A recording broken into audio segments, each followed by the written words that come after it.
नमस्कार दर्शकों, दूरदर्शन मध्य प्रदेश के कार्यक्रम पर्यावरण संरक्षण में आपका स्वागत है। आपके साथ मैं हूं श्रीकांत सोनी। दर्शकों, इस कार्यक्रम के माध्यम से हम जानते हैं कि हमें पर्यावरण संरक्षण की दिशा में किस तरह से आगे आना है और ऐसे कौन कौन से कार्य हैं जो हमें करना है ताकि जो आने वाली भयावह स्थिति है उससे हम बच सके। आज का हमारा विषय जो है वो बहुत ही खास है। हम आज बात करेंगे जैव विविधता और पर्यावरण संरक्षण की, और इसके साथ ही ये भी समझेंगे कि जल संरक्षण कितना इम्पोर्टेंट हो जाता है जब हम जैव विविधता की बात करते हैं और पर्यावरण संरक्षण की बात करते हैं। इस विषय के विशेषज्ञ हमारे साथ बहुत ही खास मेहमान मौजूद हैं जिनका पूरा जीवन पर्यावरण संरक्षण, जल संरक्षण और जैव विविधता संरक्षण के लिए कार्य कर रहे हैं। वो हमारे साथ हैं डॉक्टर योगेंद्र सक्सेना जी, जो कि साइंटिस्ट हैं, वैज्ञानिक हैं और पर्यावरणविद हैं। सर, बहुत बहुत स्वागत है आपका दूरदर्शन मध्य प्रदेश के इस कार्यक्रम में। आपने अपना अमूल्य समय निकाला। और सर, जब भी हम बात करते हैं पर्यावरण संरक्षण की तो ये सबसे पहले आप हमें इस विषय की महत्वपूर्णता ही बताइए कि कितना महत्वपूर्ण विषय है, क्यों बात करना जरूरी और अब बात करने से काम नहीं होगा, क्यों इस पर कदम उठाना जरूरी है। जी नमस्कार जी। सर, मेरा तो ये मानना है, हम जिस पर्यावरण को बचाने की बात कर रहे हैं, एक बार हमको उसको पर्यावरण को समझना पड़ेगा कि वो पर्यावरण है क्या। एक्चुअल में जो पर्यावरण है वो भा से भूमि, गा से गगन, वा से वायु, आ से आग और ना से दी, इन पंच तत्व से मिलके ही पर्यावरण बना है और इन पंच तत्व से ही मिलके हमारा ये शरीर बना है। यदि हमने इन पंच तत्व को बचा लिया तो आप इस चीज को मान के चलिए कि आपने स्वयं को बचा लिया। तो पर्यावरण का संरक्षण अति आवश्यक है। यदि पर्यावरण का संरक्षण नहीं होगा तो ये मान लीजिए कि आपका भी, इंसान का भी अस्तित्व नहीं बच पाएगा। तो इस तरफ हमको बहुत ही ध्यानपूर्वक आगे बढ़ना है। जी बिल्कुल। और सर, जब हम जैव विविधता की बात करते हैं तो ये इसका क्या संबंध है सर पर्यावरण संरक्षण से? देखिए, पहले मैं आपको ये बताऊं कि आखिर जैव विविधता क्या होती है। जैव विविधता का मतलब जितने भी जो लिविंग ऑर्गेनिज्म होते हैं, चाहे वो प्लांट्स हों, चाहे वो एनिमल हों, चाहे वो माइक्रोब्स हों, डिफरेंट टाइप के ये जो जैव विविधता है पूरे पृथ्वी के ऊपर फैली हुई है।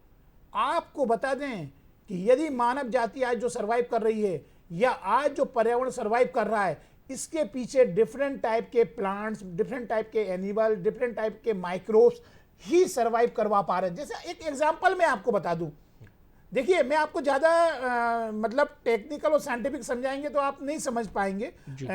कुछ लोग समझ भी सकते हैं, लेकिन मेरा मानना है जैसे आप खाद बना रहे हैं, आप खाद बना रहे हैं, यदि उसके अंदर हम जो कंपोस्ट खाद बनाते हैं, यदि गुड बैक्टीरिया नहीं होगा, यदि बैक्टीरिया नहीं होगा तो वो खाद कंपोस्ट में कैसे कन्वर्ट होगी जी। तो सोचिए, खाद बनाने के लिए बैक्टीरिया चाहिए। आप मूंगफली उगा रहे हैं, यदि बैक्टीरिया नीचे जमीन के अंदर नहीं होगा, यदि माइक्रोब जमीन के अंदर नहीं होंगे तो मूंगफली कैसे डेवलप हो जाएगी जी। आप इस चीज को समझिए।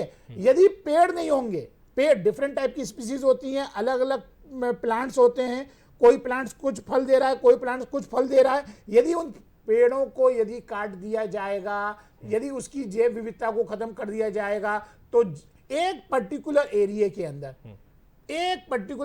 अंदर पर्टिकुलर स्पीसीज पाई जाती हैं। जरूरी नहीं है कि ए एरिया में यदि कोई स्पीसीज पाई जा रही है तो 50 किलोमीटर दूर बी एरिया में भी वही पाई जाएगी, ये जरूरी नहीं है। इसलिए जब भी प्लांटेशन करते हैं तो कहते हैं कि आप लोकल प्रजाति के पेड़ लगाइए। वो क्यों बोलते हैं? वो इसलिए बोला जाता है कि वो पेड़, लोकल प्रजाति के जो पेड़ है, वहां का जो इकोलॉजिकल बैलेंस है, वहां के जो पेड़ है, वहां के जो माइक्रोब्स हैं, उनके बीच में एक सामंजस्य बिगड़ा हुआ है जी। अगर आप दूसरी प्रजाति के लगाएंगे वो पेड़ वहां पे सर्वाइव नहीं कर पाएंगे। पेड़ों को बचाना है, पेड़ों की बायोडायवर्सिटी को बचाना है, माइक्रोब्स की बायोडायवर्सिटी को बचाना है। किसी रिजर्व फॉरेस्ट एरिया में जाएंगे, किसी एरिया में आप जाएंगे तो कहीं पर कोई जानवर पाया जा रहा है। यदि आप रेगिस्तान में चले जाएं तो वहां के जो स्नेक्स पाए जाते हैं वो अलग होते हैं। यदि आप प्लेन एरिया में इधर आ जाइए, नीचे की तरफ आप चले जाइए, साउथ की तरफ चले जाइए, तो वहां के जो सांप या स्नेक्स वगैरह पाए जाएंगे वो अलग टाइप के पाए जाएंगे। हमको इस चीज को समझना पड़ेगा जी कि आज मैं आपको एक छोटा सा एग्जांपल और दूं जी। टॉयलेट में स्मेल आ रही है, घर में हम वॉशिंग में बहुत सारे केमिकल यूज करते हैं, आप कुछ मत करिए, आपके घर में से जो छिक्कल निकल रहे हैं, नींबू के छिक्कल निकल रहे हैं, शतरंज के छिक्कल निकल रहे हैं, उससे बायो एंजाइम्स बना लीजिए। 3 महीने में बायो एंजाइम्स तैयार हो जाता है। ये बायो एंजाइम्स क्या है? आपने बैक्टीरिया को कल्चर कर लिया और उसका एक ढक्कन लेके 1 लीटर में मिला के आप अपने अंदर फ्लैश करिए, टॉयलेट में डालिए, आप देखिए स्मेल खत्म हो जाएगी। जी। और वो बायो एंजाइम्स यदि जब वो सीवेज के थ्रू जाएगा या कहीं पर भी जाएगा तो वहां पे भी वो वाटर के पॉल्यूशन को भी कंट्रोल करता है। बायोडाइवर्सिटी बहुत जरूरी है, प्लांट्स बायोडाइवर्सिटी बहुत जरूरी है, एनिमल बायोडाइवर्सिटी बहुत जरूरी है। हमको समझना पड़ेगा, हमको अपनी जड़ों को बचाना है तो हमको इस देश की नहीं पूरी पृथ्वी की बायोडाइवर्सिटी को बचाना पड़ेगा। जी बिल्कुल। सर, जैसा कि आपने कहा कि वनों को बचाना है, पेड़ों को बचाना है, आखिर वन कटेंगे, पेड़ कटेंगे तो इसका जैव विविधता पर क्या प्रभाव पड़ेगा सर? देखिए, मैं एक चीज बताऊं, जैसे किसी पर्टिकुलर एरिया के अंदर किसी जंगल में बहुत पेड़ लगे हुए हैं, तो अकेले आपको तो विजिबल तो पेड़ दिख रहे हैं ना, लेकिन उस जंगल में कुछ जानवर भी हैं। जी। लेकिन जरूरी नहीं कि वो जो जानवर या जो पेड़ वहां पे पाए जा रहे हैं वो दूसरी जगह पाए जाएंगे। जी। नहीं पाए जाएंगे। इसके अलावा जो चीज आपको इन आंखों से नहीं दिख रही है वो माइक्रोब्स, जी।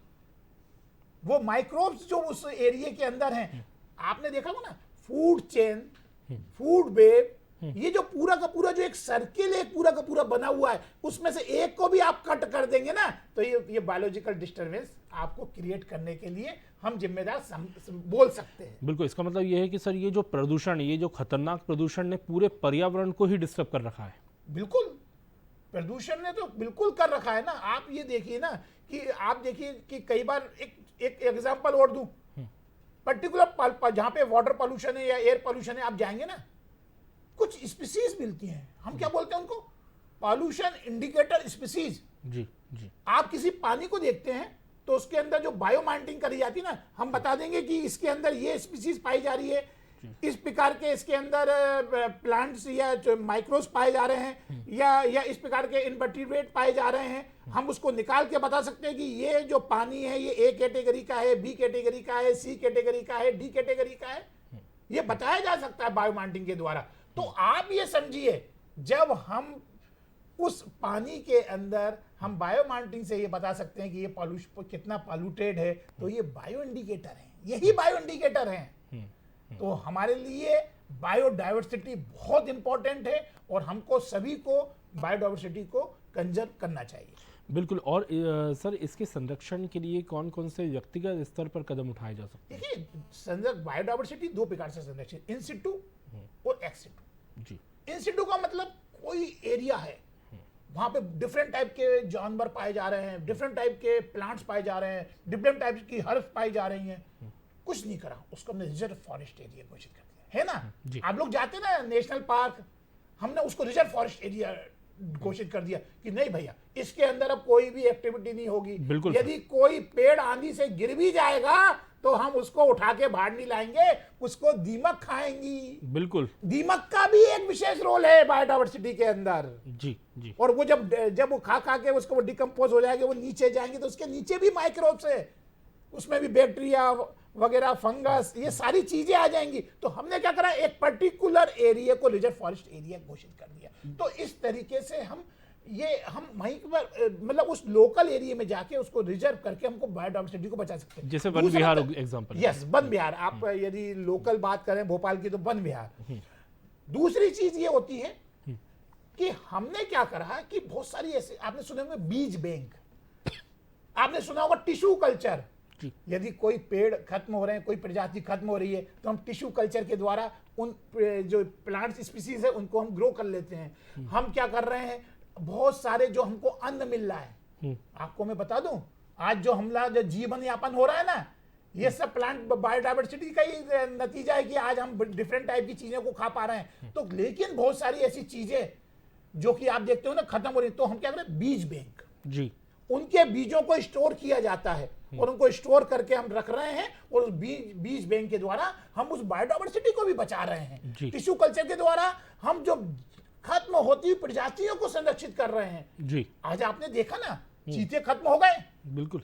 आज भारत सरकार ने उनको बचाने के लिए कितना बड़ा प्रयास किया है, वो तो बहुत काबिले तारीफ है। बिल्कुल। तो हमको ये समझना पड़ेगा। चीता आज प्रोजेक्ट जैसे की बात कर रहे हैं। हाँ, आज रीवा में जाइए, सफेद शेर, आपको क्या सफेद शेर हर जगह मिल जाएंगे? नहीं मिलेंगे।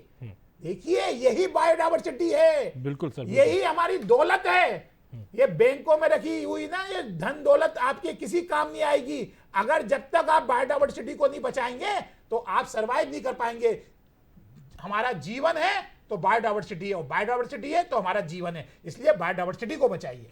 बिल्कुल। सर, ग्रामीण क्षेत्रों में, क्योंकि बहुत ग्रामीण क्षेत्रों में ये हमारा प्रोग्राम देखा जा रहा है, तो आप ग्रामीणों से, किसान भाइयों से क्या उनको सुझाव देंगे कि वो किस तरह से इसका महत्व समझे और वो भी आगे आए, और क्या वो नहीं कार्य करें जिससे कि इसको नुकसान हो रहा है? देखिए, मैं तो सबसे पहले जो ग्रामीण एरिया में हैं उनसे मैं एक ही बात करूंगा कि आपके नियरेस्ट कोई नदी बह रही है, आपके ग्रामीण एरिया में कोई कुआं भी होगा, बोरिंग होते हैं, वहां भी बायोडायवर्सिटी है जी। जो बहती हुई नदी के अंदर भी बायोडायवर्सिटी है। आप सबसे पहले ग्राउंड वाटर को इंक्रीज करिए जी। आप खेत तालाबों को प्रोत्साहित करिए। आप खेत पे मेड़ पे पेड़। आपके यहां से यदि कोई रेनी सीजन में कोई पानी बहते हुए निकल के जा रहा है और वो बाद में नदी में के थ्रू वो बह के चला जाएगा समुद्र में, आप क्या करिए, पहाड़ का पानी पहाड़ पे रोक दीजिए, खेत का पानी खेत में रोक दीजिए, जमीन से बह के जा रहा है पानी जमीन में रोक दीजिए। आप देखिए तो सही, आपके कुओं में रिचार्ज हो जाएंगे, उनमें पानी आ जाएगा। आपकी जो नदियां हैं, यदि ग्राउंड वाटर इंक्रीज होगा ना तो नदियां भी आपको फ्लो होती हुई देखना चलेंगी।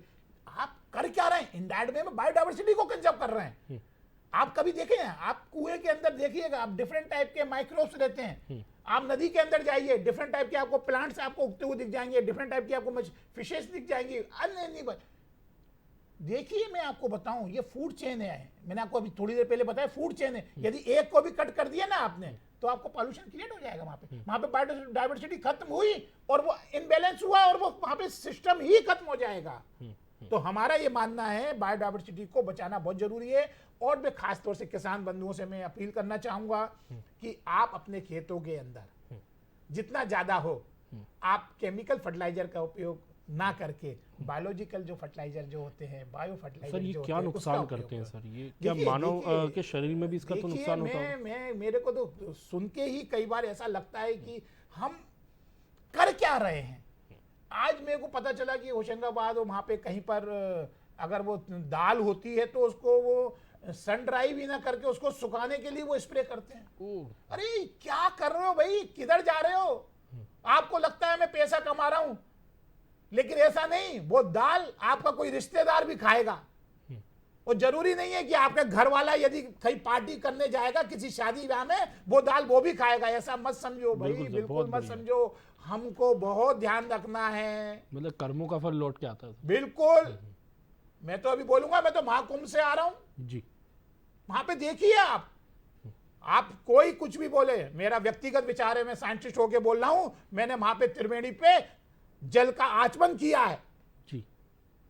आप क्या समझ रहे हैं? आपका पेट खराब हो गया, आप डिफरेंट टाइप की दवाइयां खाते हैं, लेकिन आपको करना क्या है? मट्ठा पीना। मट्ठा क्या है?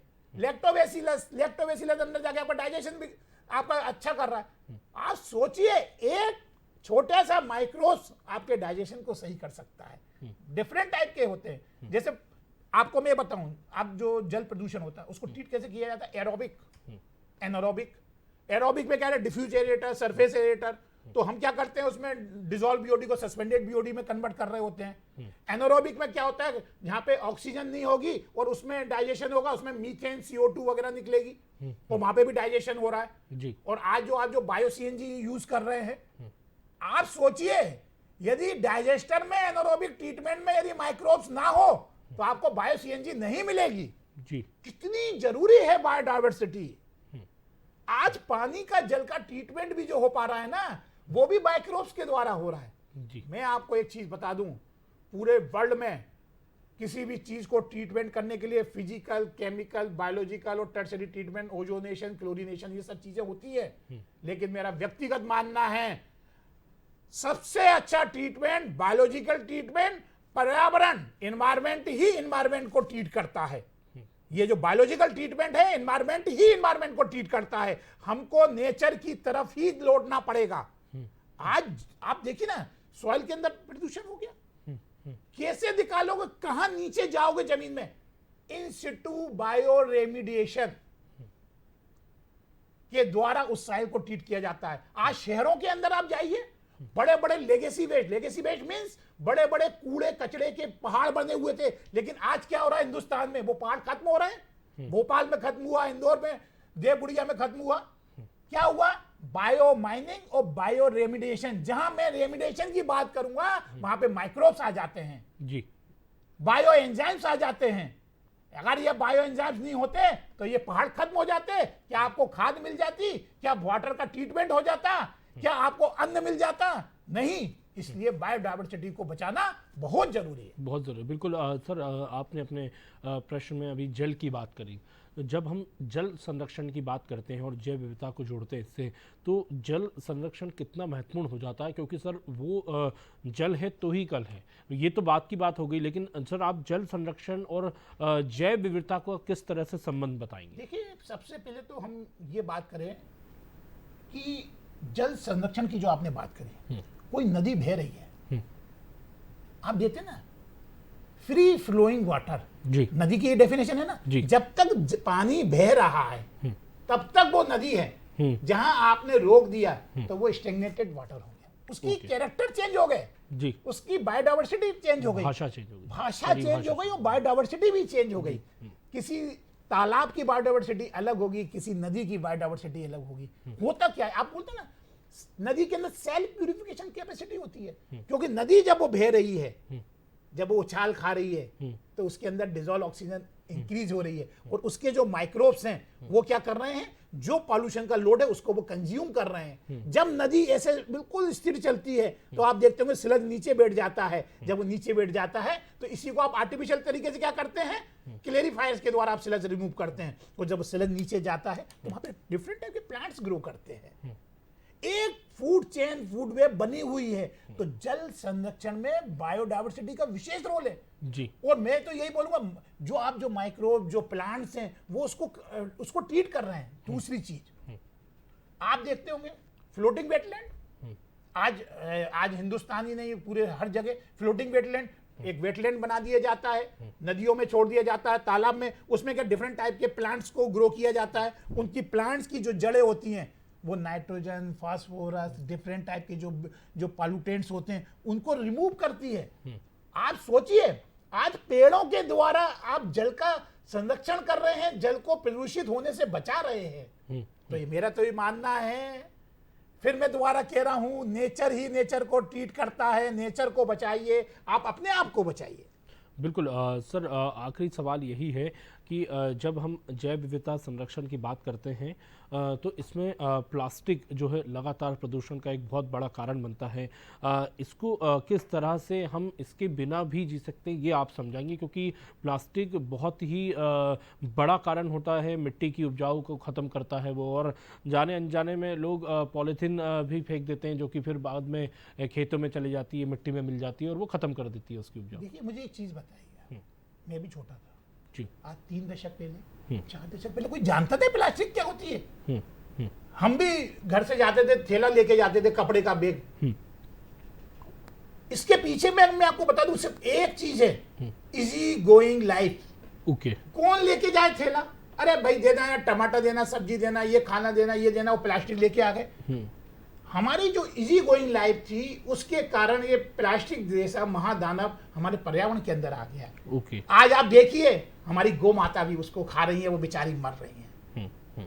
33 कोटि देवी देवता का वास है। आज अन्य जानवर भी आप देखिए ना, कुत्ते वगैरह भी कुछ खाते हैं तो वो भी बेचारे मर रहे हैं, डिफरेंट टाइप के। अभी ना एक जगह एक पोस्टमार्टम हुआ था, तो 3 किलो प्लास्टिक निकली गौ माता के पेट में से, अप्रोक्सीमेट 3 kg।